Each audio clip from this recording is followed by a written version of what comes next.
Hey everybody, Tom Bond here, and I'd like to introduce you to our guest today. She started out really in this little city in Italy. We're going to go back.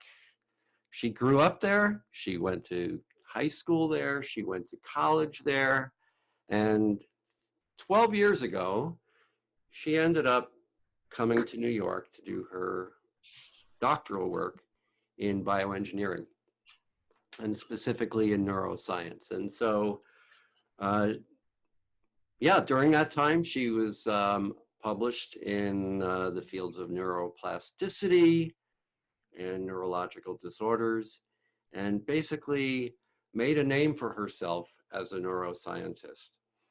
And then uh, decided after her doctoral work to stay here for a postdoc, and did that right up until about 2013 or so, 2015 in there, and then took this background and then decided to do what she does today. And that was 4 years ago, and that is to be part of a team of people who teach nonviolent communication pretty much all over the world. She is a mentor. She's a lead trainer here at NYC NVC.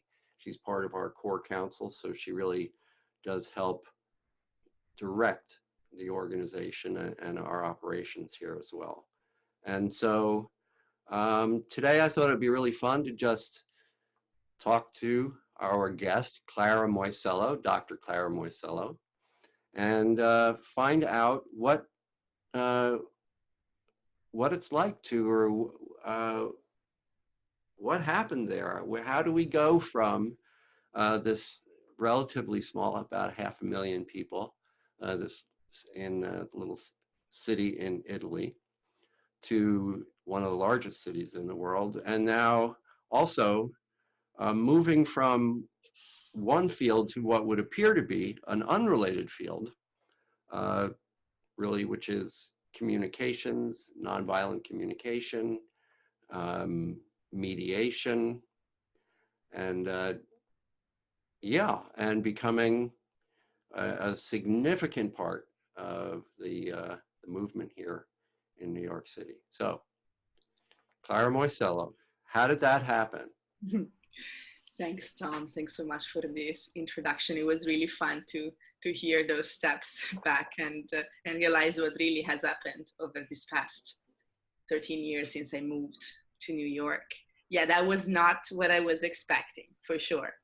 Um, yeah, I came with this idea of deepening my science career and then also finding out, discovering possibly something new about myself in a way. I'd always dreamed about living abroad and getting to know new places, and so that had always been a dream of mine. And I do love science. I still do, despite this career shift. And everyone that works with me realized that pretty soon, because I throw science bits here and there in my work, even in these days. What I wasn't expecting or I wasn't imagining was that the environment of academia, when I came to work in New York, I found out that the environment in academia was really, really competitive and very aggressive. And for my personality, I'm kind of, at least back then, let's say, but I wasn't really good at facing conflict or communicating and expressing myself in an environment where let's say strong personalities were around me, and there was a very much of a power over type of work environment. And I didn't know, I got here, I had no experience before, so I just thought, okay, that's what it is, and that's you need to somehow find your way around. And but it was really difficult. I wasn't able to have my voice be heard. I for the first number of years, I kind of shut down and continued, doing what I was told to do, but feeling yeah, feeling very unhappy inside. There was almost like a sense that my potential wasn't fully expressed. And then especially after I decided to stay, because something about New York was really calling me. And once I decided to stay after earning my doctorate and wanted to continue living here as a postdoc, that's also when I decided that I needed to find out how to kind of live my purpose more fully and understand what was in the way. And that was around 2010, as you said, and I just started to look. We're in New York City, so you can really find anything you may look for. So I started to look for tools to understand better about myself, and there were several steps in that, but along the way I found, through you actually, nonviolent communication, and that was in 2013. And I like to share with people even today when I teach this work or I introduce people to this work, that was about 7 years for me being already here, working in that environment, feeling pretty miserable. And then once I got in touch with NBC, in basically less than a year and a half, I was able to resign from my job and then do a pretty crazy leap of faith, because there wasn't yet much. It didn't look that there was too much of a net, let's say, at that point. But that was the power of this work, or the empowerment that came through this work, the work that you share, that we share at the center, that through developing an awareness and a language to connect with my own needs and see my life through the lens of needs, Mm-hmm. and that created the ground to redesign my life, basically, in a way that felt closer to my heart and to my purpose. So if I'm hearing you right, then it's like you were so sure. I mean, look, you had just completed, I don't know how many years of study here, and yet somehow, I mean, some people might say that, what were you thinking? Like, Oh yeah. I'm guessing a Thank few you. members of your family might have, but it's like, but like, yet here you go and you make this what would appear to be a drastic change. And I'm curious how you like, um, yeah, how you could even achieve that, and how you ended up, or I guess um, even psychologically in a way, like how do you make a choice like that? And then secondly, how did you, apparently you're still living someplace. You're not a homeless person yet. So it's apparently you actually have made this huge career shift in a way. Um, and maybe not so huge. And maybe that's something that, you could talk about. Like, Yeah. as I'm not convinced it's that different. Having that, I know you, I'm cheating a little bit here, but I think there is some continuity there, and I'd be curious if you'd be willing to talk about that. Yeah. Yeah. It was certainly a progression, that happened. And I think one thing that became progressively clear to me, even as I started to work in research, is that um, maybe when you hear talks about science, or you read scientific articles, it's very interesting, it's fascinating, it sounds so cool. And then when you do that day-to-day work, you realize that a lot of the time you spend is really not so much with people as it is with numbers and running experiments. and uh, and I and it became clear pretty soon to me while I was here that the places where I would thrive the most were the places where I was in touch with people. It could be through teaching, it could be at conferences, sharing the work, it could be mentoring the students in the lab. Mm. However, those components of the work were really, really, really minor, and then I was continually told, oh, it's a waste of time for you to do that. You should just be, writing papers and analyzing data and running experiments. Oh, and it felt like continuously felt so dissonant. I was told all these supposed twos, as to what does a successful scientist look like. And at the same time, I kept feeling, wow, but this is really not me. And maybe I just didn't know. Especially in Italy, I mean, probably also here, but I think in Italy it's a bit different. You pick up your career or your study direction pretty early on. Like it's we don't really have college that much. We get to university directly, and we're 18, 19 years old. What do we really know? Probably often very little. And Mm-hmm. so yeah, so that's, to me.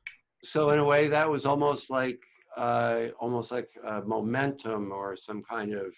It was really in place. It sounds like many Yeah, years. momentum. I loved science. I was a good student. It just came pretty effortlessly to go on to up to the level of earning my PhD. And Mm-hmm. then it was almost like getting to a place of, okay, so now what? Now what? And maybe for the fact of being here in New York, having almost cut all ties and being rebuilding from scratch, made it easier to allow these other passions of mine to emerge. And my love for understanding the human mind, understanding how people connect, facilitating environments for healing and growth. I mean, all of those things I really had no clue before. It started to emerge. For a while, I thought, okay, maybe I'll shift the focus of my research in the field of affect regulation and emotional regulation, and I did try that for a bit, but it wasn't that easy to change the course of your scientific work once you are in a certain direction, because you need to build reputation and before being able to get funds.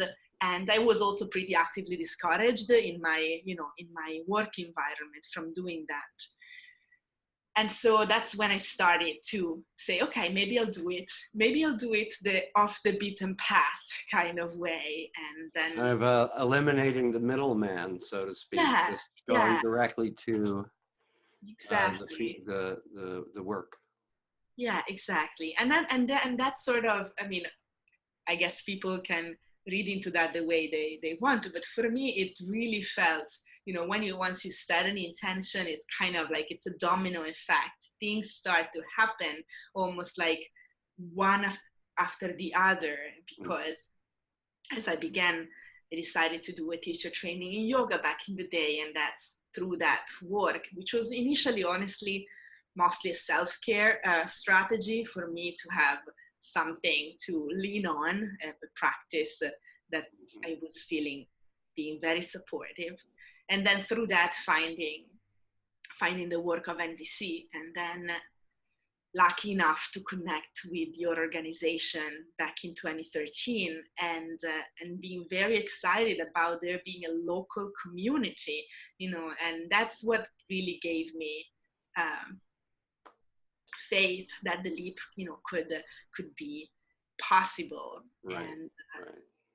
And starting working with you, I remembered, your support through that year, because when I started to consider the transition, and I clearly remember how you helped me seeing like how I was trying to get certain needs met in that work environment that simply were not gonna be met there, and that was really a kind of a haha moment, that idea that that didn't mean that I couldn't have those needs met at all, but that I probably would be helpful to start looking for them elsewhere. And so I think, it was definitely,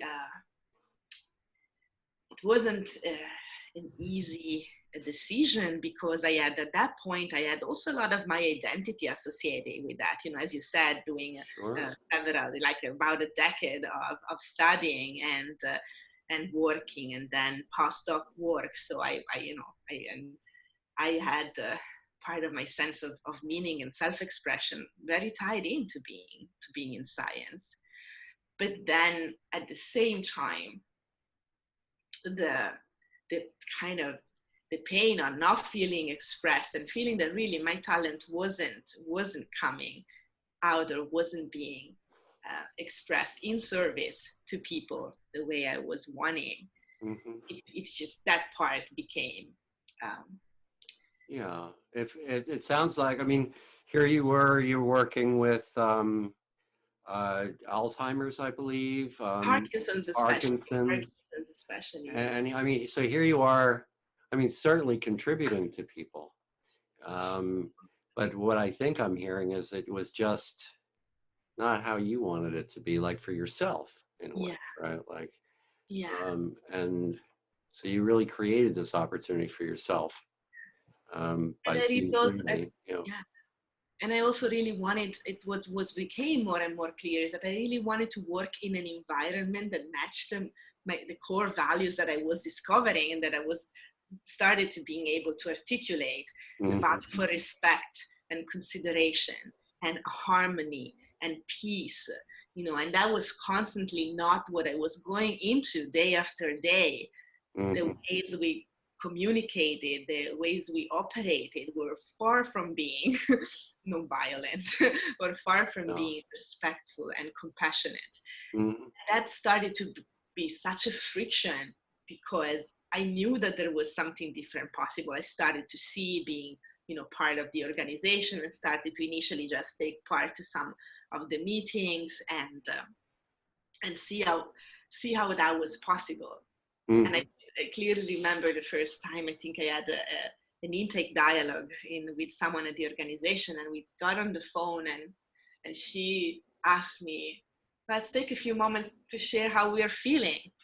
And I was like, what is this even? I don't think I've ever been asked how I'm feeling in 9 years of working in this lab. And so so that became, you know, like a growing, um, revealed a new possibility. And so by consequence, it made it growingly painful to stay where I was, because, Mhm.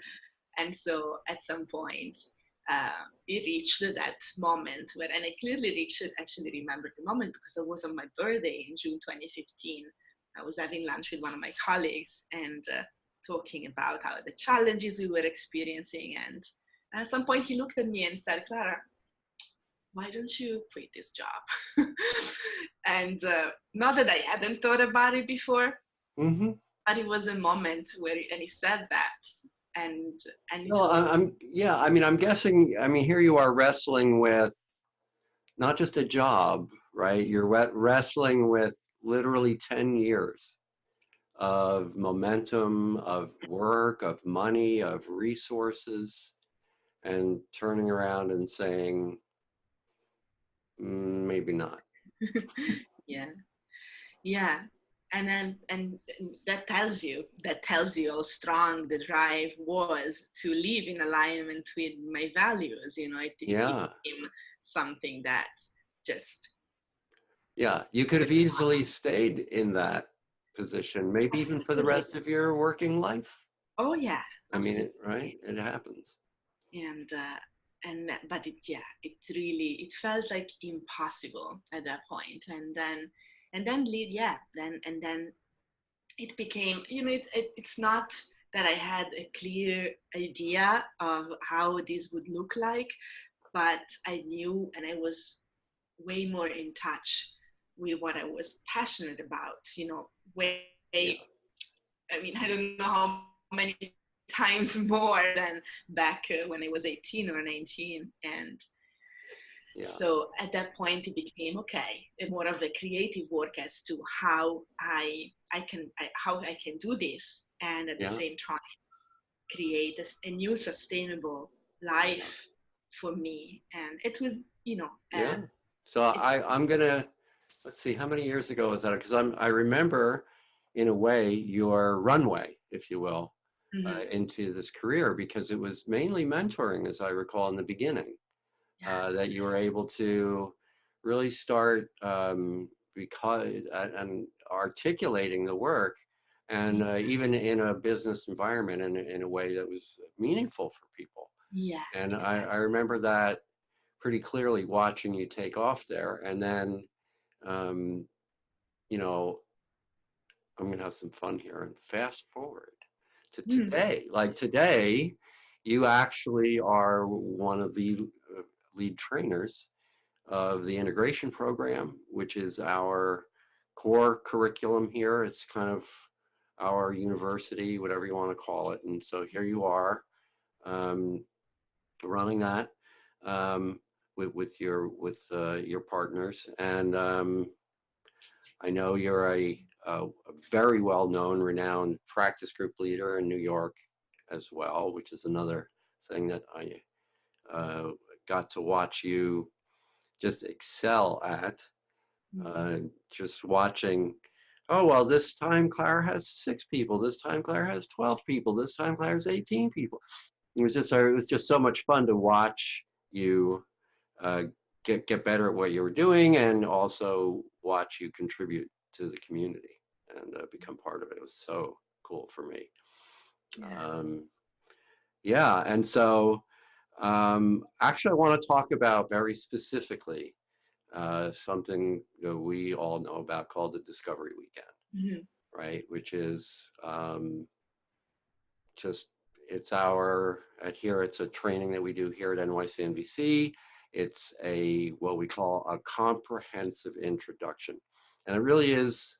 I think it's kind of like the first place anybody really lands once you kind of understand, through an intro or some reading or such, that this is something you really want to find out about. Maybe take it to another level.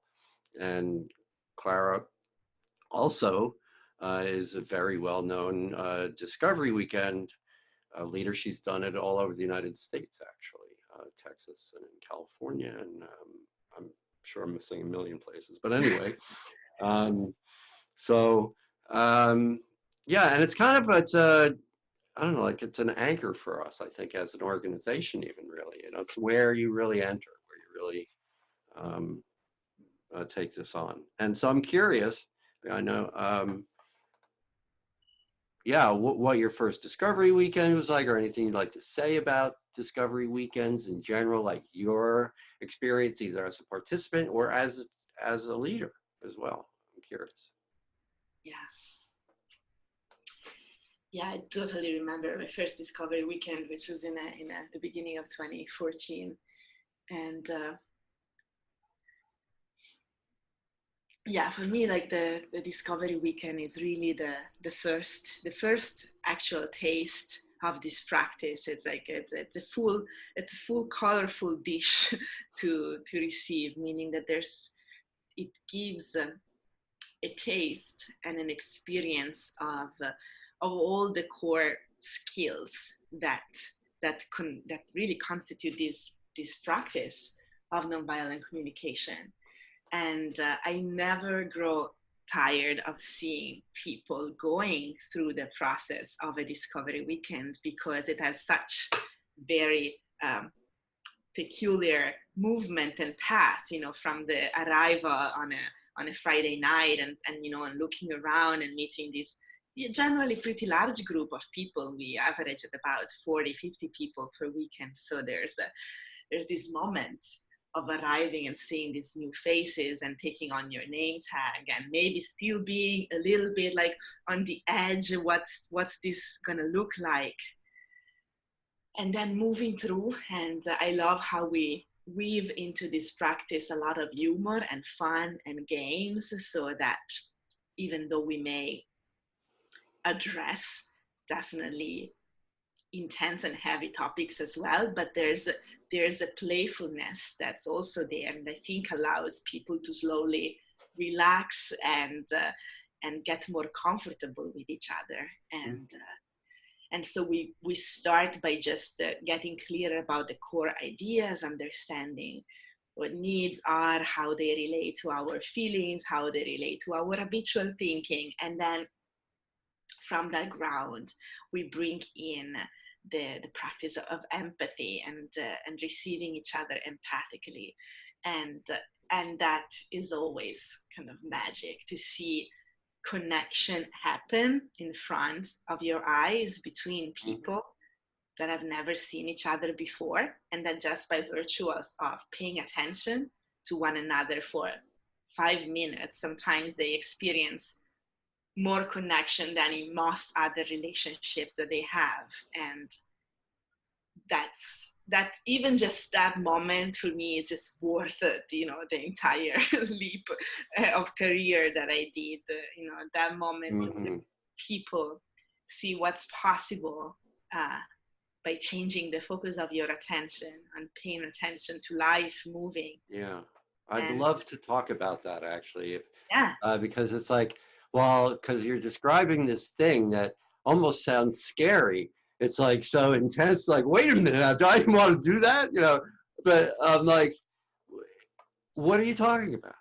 Like, for somebody who's really never been to one, it's like, well, what do you do in there? Like, what is this whole thing about feelings and needs and like, what are we doing in there? Like, how does this even work? What would you tell somebody who just like, yeah. I was laughing because I wanted to almost respond like we do nothing. We just really be there, but meaning that it's like, I mean, that was, an extreme, but just to say that we're so not used to the simplicity of paying attention to one another without an agenda of what needs to follow up. Do we need to fix them? Do we need to analyze what give some advice? So the practice of empathy in NVC is really training a focus of attention to understand what is alive in another person. And when we say what is alive in NVC, we usually refer to what the person is feeling and what the person is needing or longing for, what they would like to experience in their lives. And then we create a container, for them to be there, and with our presence, with listening to them and supporting them to get in touch with that. So, yeah, you want to? Yeah, I'm just curious. Like, there's a lot of workshops out there these days, right? I mean, there's a lot of people who are saying, well, all you have to do is do this thing, and you'll experience improvements. I'm not saying they're not even real. I'm not saying anybody's goofing on anybody or anything, but I know that for a lot of folks, and I suspect you're one of them, this stands out. Yeah. In other words, this isn't one of all these things that you do. There's something special about this. Yeah. And I'm curious if you'd be willing to talk about that. Yeah, I think, it's interesting as you say that, there are so many workshops out there, so many things. And more I feel like that what people need, what we really need at heart is really simple. We need to really learn to be with one another and in a different way. I'm just having this quote that comes up in my mind that I think I recently heard in a workshop, which said something like, our journey home is not an ideological experience. Like, it really takes place in the heart, in the stream of feelings that move through us. And what we're really looking for is not any cosmic information, but really the simplicity of being seen and the simplicity of being with one another.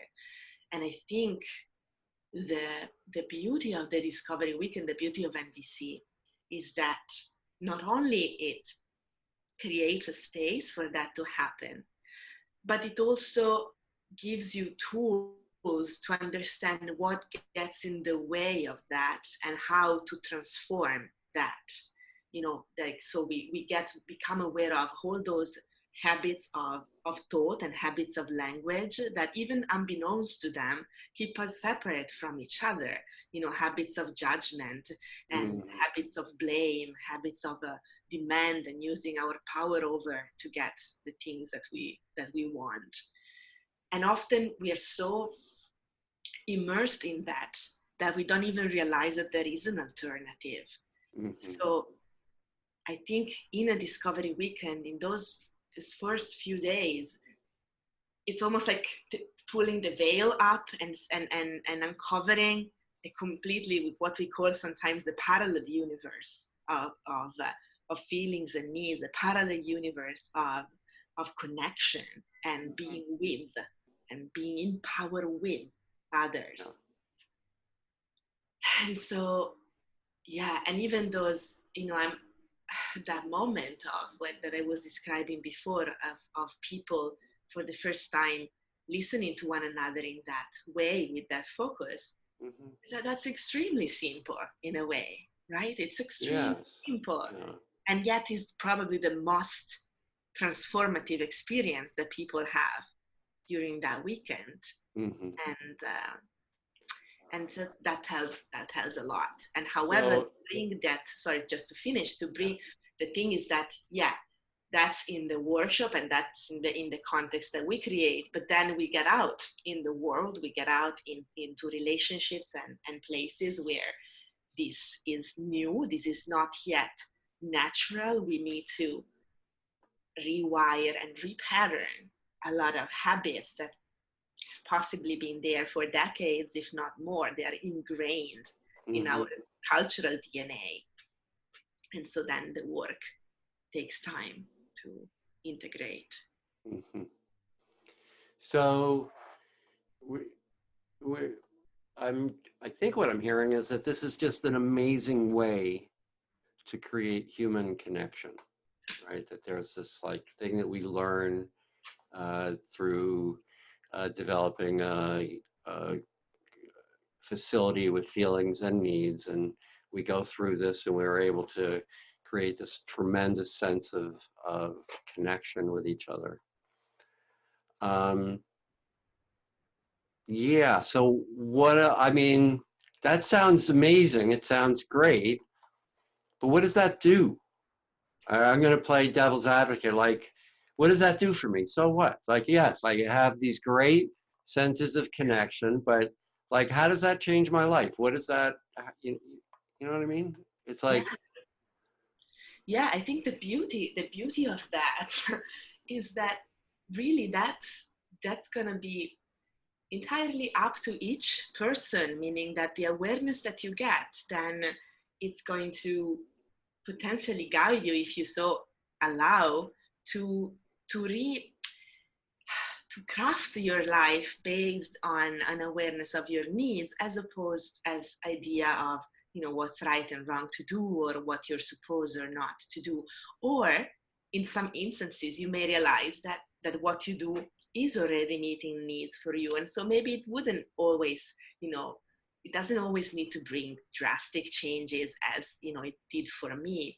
But I think it just really allows you to have a connection with yourself that then can support your connection with others. And it creates a path that, I love the idea, and I'm going back to Marshall's words, that when we see each other on that level, understanding our needs, understanding our feelings, it's almost inevitable for cooperation to flourish.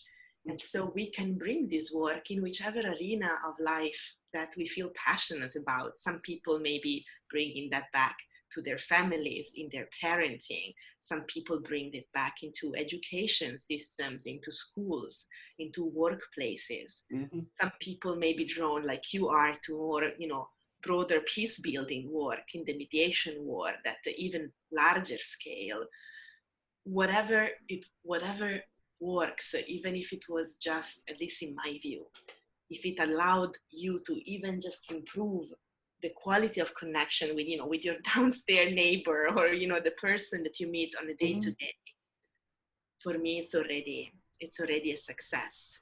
And And then, yeah, and then who knows what, what can grow and develop on a larger scale the more these Yeah. skills are integrated. Yeah.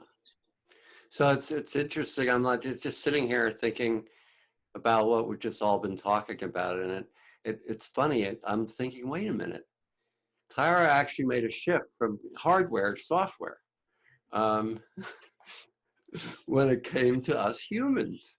It's like this is the software, right? This is how we use the hardware. This is how we use our nervous systems, our body minds. And so actually it's really fun to think about that, just because in that regard you didn't make any career shifts at all. You just kept doing the same thing two different ways. Um, which I might add, well, what is that?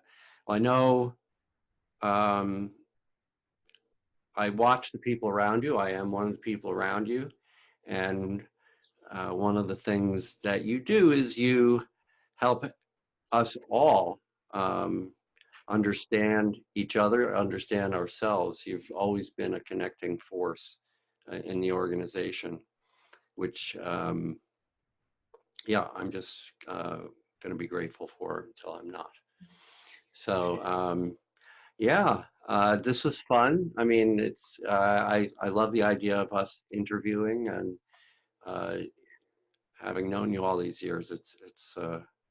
Yeah, it's good fun for me. I'm curious, is there anything that you, Yeah, yeah, like, if there's something I would have I loved was to have thinking, said, I was thinking, I was thinking one last thing as you mentioned, how, the being a connecting force and being, there was something that kind of came up with a sense in me with a sense of perspective as I recall how growing up I I was usually, considered the one that is peaceful and nice, and and that always, it's kind of easy to be around, and sometimes also though in a way labeled as one that really doesn't have her own ideas and opinions and voice, because I was really terrified of conflict and terrified of arguments, hmm and that was really painful to me. So having that label even of kind of the good nice girl, it wasn't an easy one to carry. And the ability now, I mean, the gift of this work, of being able to not run away from conflict and understanding conflict as an opportunity for creating new solutions, hmm and being able to sort of embrace it in some way, and it's been such an incredible life-changing yeah, tool for me, and because it was conditioning my life pretty heavily, and understanding that it didn't have to happen through yeah, yelling or through fighting necessarily. It could happen yeah, through channeling and understanding each other, and then see what can we do, what are we yeah. able to do. So it really went from conflict itself, went from something to be avoided at Yeah, all costs, which I can only imagine has to influence the course of your life against your will, I might add. And then to be able to have this skill, to be able to address conflict as a process almost, like as just a natural part, which it is a natural part of the world. There's no yeah, such thing as a world without conflict. And yeah, so to empower yourself to do that, suddenly now opportunities that you were avoiding exactly. were something you could manage now in your life. And Yeah, yeah, and that's exactly what you're passing on yeah, to the folks in your workshop too. I see it every day. yeah. So So yeah, cool. that's why it makes it so yeah, so inspiring, and feeling so grateful of being able to share this, because I've having really felt the how it allowed me to completely change my life, and the idea of making these tools accessible to as many people as they want. Yeah. It's really It's really amazing. And in this, I thank you for being that part of that runway and allowing really for um, for this to happen and supporting people Hmm. in doing this. So this was a lot of fun. Yeah, and I have a feeling it's not going to be the last time we do this. I think we're going to have a whole catalog just of Clara Yeah. Moisello pieces here, so episodes. Yes. So Yes. Yes. Absolutely. cool. Thanks. To be continued. To be continued. Thanks, Tom. All right. Ciao.